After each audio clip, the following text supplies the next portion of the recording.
शांति। आज 7 फरवरी 2026 की बाबा के मधुर महावाक्य सुनेंगे।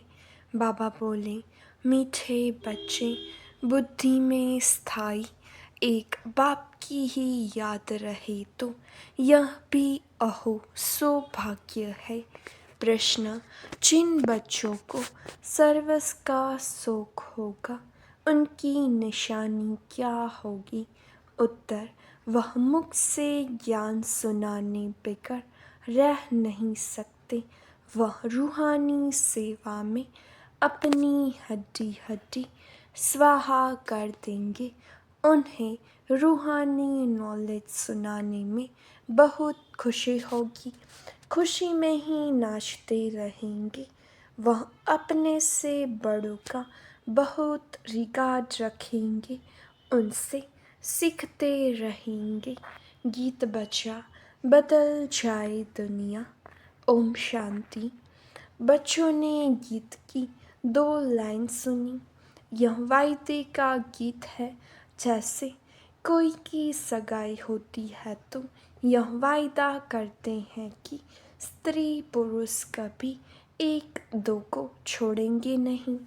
कोई की आपस में नहीं बनती है तो छोड़ भी देते हैं। यहाँ तुम बच्चे किसके साथ प्रतिज्ञा करते हो? ईश्वर के साथ, जिसके साथ तुम बच्चों की वहाँ सजनियों की सगाई हुई है। परंतु ऐसा जो विश्व का मालिक बनाते हैं उनको भी छोड़ देते हैं। यहाँ तुम बच्चे बैठे हो, तुम जानते हो अभी बेहद का बाप दादा आया कि आया। यह अवस्था जो तुम्हारी यहाँ रहती है वह बाहर सेंटर पर तो रह न सके। यहाँ तुम समझेंगे बाप दादा आया कि आया। बाहर सेंटर पर समझेंगे बाबा की बचाई हुई मुरली आई कि आई। यहाँ और वहाँ में बहुत फ़र्क रहता है, क्योंकि यहाँ बेहद के बाप दादा के सम्मुख तुम बैठे हो, वहाँ तो सम्मुख नहीं हो। चाहते हैं सम्मुख जाकर मुरली सुने। यहाँ बच्चों की बुद्धि में आया बाबा आया कि आया जैसे और सत्संग होते हैं वहाँ वो समझेंगे फलाना स्वामी आएगा। परंतु यह ख्यालात भी सबकी एक रस नहीं होगी। कईयों का बुद्धि योग तो और तरफ भटकता रहता है। कोई को पति याद आएगा, कोई को संबंधी याद आएंगे। बुद्धि योग एक गुरु के साथ भी टिकता नहीं है। कोई विरला होगा जो स्वामी की याद में बैठा होगा। यहाँ भी ऐसे हैं, ऐसे नहीं, सब शिव बाबा की याद में रहते हैं। बुद्धि कहाँ ना कहाँ दौड़ती रहती है। मित्र संबंधी आदि याद आएंगे। सारा समय एक ही शिव बाबा की याद में रहे फिर तो अहो सौभाग्य। स्थायी याद में कोई विरला रहते हैं। यहाँ बाप के सम्मुख रहने से तो बहुत खुशी होनी चाहिए। अतीन्द्रिय सुख गोपी वल्लभ के गोप गोपियों से पूछो। यह यहाँ का गाया हुआ है। यहाँ तुम बाप की याद में बैठे हो। जानते हो अभी हम ईश्वर की गोद में हैं, फिर देवी गोद में होंगे। भल कोई की बुद्धि में सर्विस के ख्यालात भी चलते हैं। इस चित्र में यह करेक्शन करें, यह लिखे। परंतु अच्छे बच्चे जो होंगे वह समझेंगे अभी तो बाप से सुनना है और कोई संकल्प आने नहीं देंगे।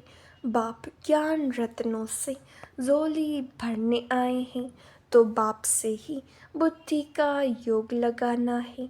नंबरवार धारणा करने वाले तो होते ही हैं। कोई अच्छी रीति सुनकर धारण करते हैं, कोई कम धारण करते हैं। बुद्धि योग और तरफ दौड़ता रहेगा तो धारणा नहीं होगी, कच्चे पड़ जाएंगे। एक दो बारी मुरली सुनी, धारणा नहीं हुई तो फिर वह आदत पक्की होती जाएगी। फिर कितना भी सुनता रहेगा, धारणा नहीं होगी।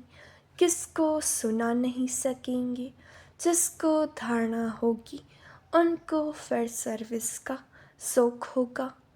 उछलता रहेगा, सोचेगा कि जाकर धन दान करूं, क्योंकि यह धन एक बाप के सिवाय तो और कोई के पास है नहीं। बाप यह भी जानते हैं सबको धारणा हो न सके, सब एक रस ऊंच पद पा नहीं सकते, इसलिए बुद्धि और तरफ भटकती रहती है।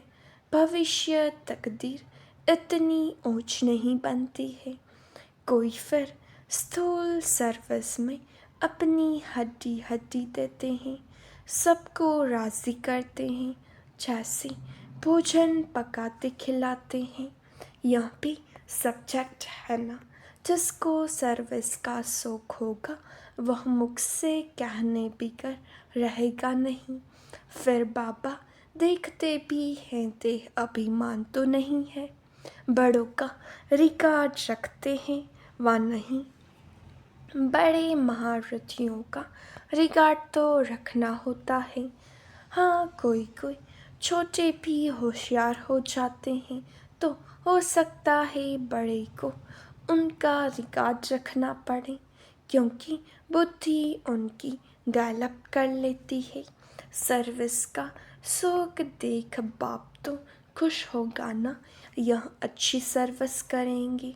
सारा दिन प्रदर्शनी पर समझाने की प्रैक्टिस करनी चाहिए। प्रजा तो ढेर बनती है ना, और तो कोई उपाय है नहीं। सूर्यवंशी, चंद्रवंशी, राजा रानी, प्रजा सब यहाँ बनते हैं। कितनी सर्विस करनी चाहिए। बच्चों की बुद्धि में यह तो है, अभी हम ब्राह्मण बने हैं। घर गृहस्थ में रहने से हर एक की अवस्था तो अपनी रहती है ना। घर बार तो छोड़ना नहीं है। बाप कहते हैं घर में भल रहो, परंतु बुद्धि में यह निश्चय रखना है कि पुरानी दुनिया तो खत्म हुई पड़ी है। हमारा अब बाप से काम है, यह भी जानते हैं। कल पहले जिन्होंने ज्ञान लिया था वही लेंगे। सेकेंड बाय सेकेंड हूबहू रिपीट हो रहा है। आत्मा में ज्ञान रहता है ना, बाप के पास भी ज्ञान रहता है। तुम बच्चों को भी बाप जैसा बनना है, पॉइंट धारण करनी है। सभी पॉइंट एक ही समय नहीं समझाई जाती है। विनाश भी सामने खड़ा है, यह वही विनाश है। सतयुग त्रेता में तो कोई लड़ाई होती नहीं, वह तो बाद में जब बहुत धर्म होते हैं, लश्कर आदि आते हैं, तब लड़ाई शुरू होती है। पहले पहली आत्माएं सतो प्रधान से उतरती हैं, फिर सतो रजोतमों की स्टेज होती है।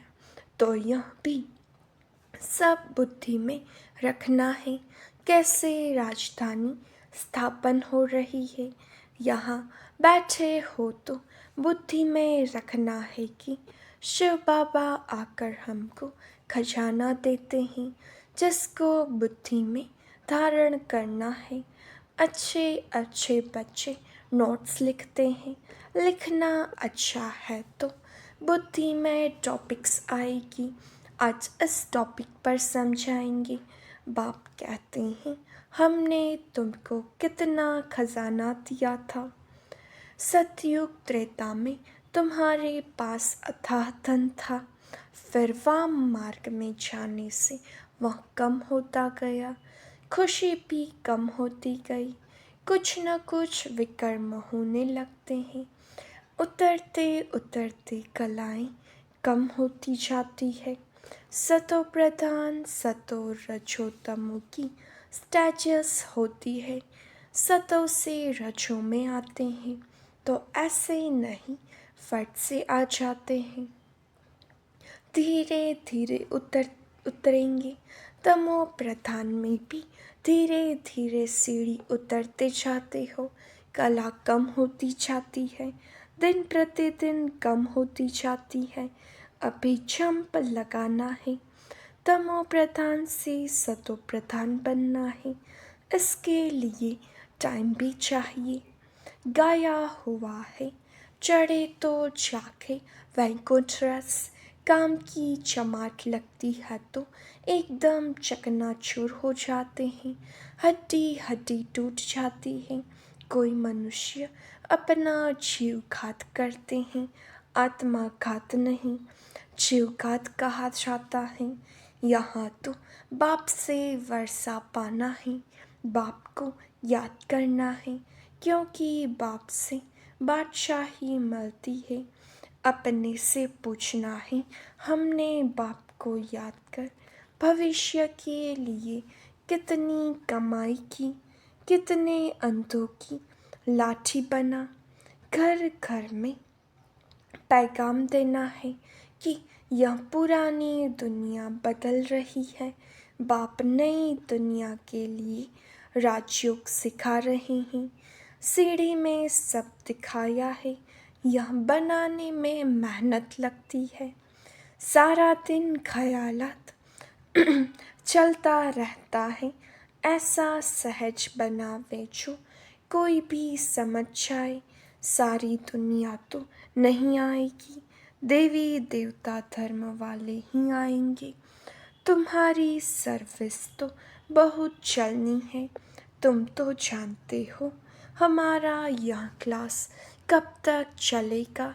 वह तो लाखों वर्ष कल्प की आयु समझते हैं, तो शास्त्र आदि सुनाते ही रहते हैं। समझते हैं जब अंत होगा तब सबका सद्गति दाता आएगा, और जो हमारे चेले होंगे उनकी गति हो जाएगी। फिर हम भी जाकर ज्योति में समाएंगे, परंतु ऐसे तो है नहीं। तुम अभी जानते हो हम अमर बाप द्वारा सच्ची सच्ची अमर कथा सुन रहे हैं, तो अमर बाप जो कहते हैं वह मानना भी है। सिर्फ कहते हैं मुझे याद करो, पवित्र बनो, नहीं तो सजा भी बहुत खानी पड़ेगी, पद भी कम मिलेगा। सर्विस में मेहनत करनी है, जैसे दधीची ऋषि का मिसाल है। हड्डियाँ भी सर्विस में देती, अपने शरीर का भी ख्याल न कर सारा दिन सर्विस में रहना उनको कहा जाता है। सर्विस में हड्डियाँ देना, एक है जिस्मानी हड्डी सर्विस, दूसरी है रूहानी हड्डी सर्विस। रूहानी सर्विस वाले रूहानी नॉलेज ही सुनाते रहेंगे, धन दान करते खुशी में नाचते रहेंगे। दुनिया में मनुष्य जो सर्विस करते हैं वह सब है जिस्मानी। शास्त्र सुनाते हैं वह कोई रूहानी सर्विस तो नहीं है। रूहानी सर्विस तो सिर्फ बाप ही आकर सिखलाते हैं। स्पिरिचुअल बाप ही आकर स्पिरिचुअल बच्चों आत्माओं को पढ़ाते हैं। तुम बच्चे अब तैयारी कर रहे हो सतयुगी नई दुनिया में जाने के लिए। वहाँ तुमसे कोई विकर्म नहीं होगा, वह है ही राम राज्य। वहाँ होते ही हैं थोड़े, अभी तो रावण राज्य में सब दुखी है ना। यह तुम्हारी नॉलेज भी तुम्हारी बुद्धि में है। नंबरवार पुरुषार्थ अनुसार इस सीढ़ी के चित्र में ही सारी नॉलेज आ जाती है। बाप कहते हैं यह अंतिम जन्म पवित्र बनो तो पवित्र दुनिया के मालिक बनोगे। तुम्हें समझाना ऐसा है जो मनुष्यों को पता पड़े कि हम सतो प्रधान से तमो प्रधान बने हैं। फिर याद की यात्रा से ही तमो सतो प्रधान बनेंगे। देखेंगे तो बुद्धि चलेगी, यह नॉलेज कोई के पास नहीं है। कहेंगे इस सीढ़ी में और धर्मों का समाचार कहाँ है, वह फिर इस गोले में लिखा हुआ है। वह नई दुनिया में तो आते नहीं हैं, उन्हों को शांति मिलती है। भारतवासी ही स्वर्ग में थे ना, बाप भी भारत में आकर राजयोग सिखाते हैं। इसलिए भारत का प्राचीन योग सब चाहते हैं। इन चित्रों से वह खुद भी समझ जाएंगे बरोबर नई दुनिया में सिर्फ भारत ही था। अपने धर्म को भी समझ जाएंगे। भल क्राइस्ट आया धर्म स्थापन करने, इस समय वह भी तमो प्रधान है। यह रचता और रचना की कितनी बड़ी नॉलेज है। तुम कह सकते हो हमको किसी के पैसे की दरकार नहीं है, पैसा हम क्या करेंगे। तुम भी सुनो, दूसरों को भी सुनाओ, यह चित्र आदि छपाओ। इन चित्रों से काम लेना है। हॉल बनाओ जहाँ यह नॉलेज सुनाई जाए। बाकी हम पैसा लेकर क्या करेंगे। तुम्हारे ही घर का कल्याण होता है, तुम सिर्फ प्रबंध करो। बहुत आकर कहेंगे रचता और रचना की नॉलेज तो बड़ी अच्छी है, यह तो मनुष्यों को ही समझनी है। विलायत वाले यह नॉलेज सुनकर बहुत पसंद करेंगे, बहुत खुश होंगे। समझेंगे हम भी बाप के साथ योग लगाएं तो फिर कर्म विनाश होंगे। सबको बाप का परिचय देना है। समझ जाएंगे यह नॉलेज तो गोद के सिवाय कोई दे न सके। कहते हैं खुदा ने बहिष्ठ स्थापन किया, परंतु वह कैसे आते हैं यह किसको पता नहीं। तुम्हारी बातें सुनकर खुश होंगे, फिर पुरुषार्थ कर योग सीखेंगे। तमो प्रधान से सतो प्रधान बनने के लिए पुरुषार्थ करेंगे। सर्विस के लिए तो बहुत ख्याल करने चाहिए। भारत में हुनर दिखाएं, तब फिर बाबा बाहर में भी भेजेंगे। यह मिशन जाएगी। अभी तो टाइम पड़ा है ना, नई दुनिया बनने में कोई देरी थोड़ी ही लगती है। कहाँ भी अर्थक्वेक आदि होती है तो 2-3 वर्ष में एकदम नए मकान आदि बना देते हैं। कारीगर बहुत हो, सामान सारा तैयार हो, फिर बनने में देर थोड़ी लगेगी। विलायत में मकान कैसे बनते हैं, मिनट मोटर तो स्वर्ग में कितना जल्दी बनते होंगे। सोना चांदी आदि बहुत तुमको मिल जाता है। खानियों से तुम सोना चांदी हीरे ले आते हो। हुनर तो सब सीख रहे हैं। साइंस का कितना घमंड चल रहा है। यह साइंस फिर वहाँ काम में आएगी। यहाँ सीखने वाले फिर दूसरा जन्म वहाँ ले यह काम में लाएंगे। उस समय तो सारी दुनिया नई हो जाती है। रावण राज्य खत्म हो जाता है। 5 तत्व भी कायदे मुजिब सर्विस में रहते हैं। स्वर्ग बन जाता है, वहाँ कोई ऐसा उपद्रव नहीं होता। रावण राज्य ही नहीं, सब सतो प्रधान है।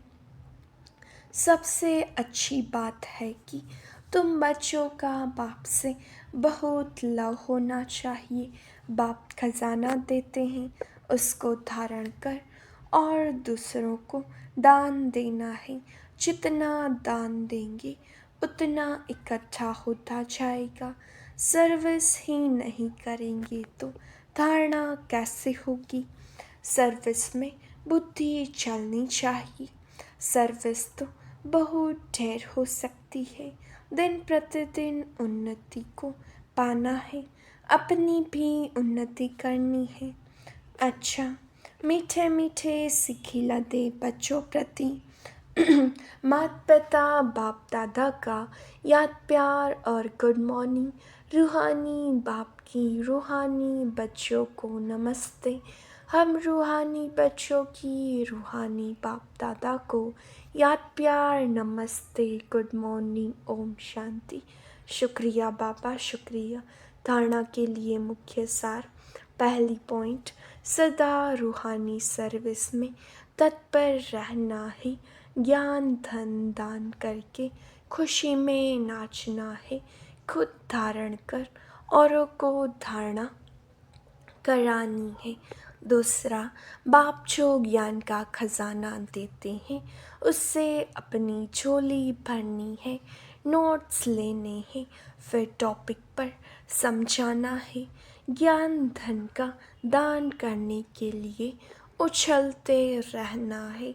वरदान, सत्यता की महानता द्वारा सदा खुशी के ज़ुले में ज़ुलने वाले ऑथोरिटी स्वरूप भव। सत्यता की ऑथोरिटी स्वरूप बच्चों का गायन है सच तो बिठो नच। सत्य की नाव हिलेगी लेकिन डूब नहीं सकती। आपको भी कोई कितना भी हिलाने की कोशिश करे, लेकिन आप सत्यता की महानता से और ही खुशी के ज़ोले में ज़ुलते रहो।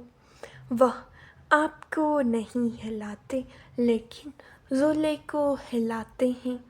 यह हिलाना नहीं लेकिन ज़ुलाना है, इसलिए आप उन्हें धन्यवाद दो कि आप ज़ुलाओ और हम बाप के साथ झूलें। स्लोगन, सर्व शक्तियों की लाइट सदा साथ रहे तो माया समीप नहीं आ सकती। अव्यक्त इशारे, एकता और विश्वास की विशेषता द्वारा सफलता संपन्न बनो। एकता, स्वच्छता, महीनता, मधुरता और मन वाणी कर्म में महानता, यह 5 बातें एक एक की हर कदम से नजर आई तो बाप की प्रत्यक्षता सहज हो जाएगी। अभी तक संस्कारों में जो भिन्नता दिखाई देती है उसे एकता में लाना है। एकता के लिए एक दो की राय को रिगार्ड दो, हाँ जी करके अपना विचार अवश्य दो, फिर एकता के बंधन में बंध जाओ। यही एकता सफलता का साधन है। अच्छा, ओम शांति।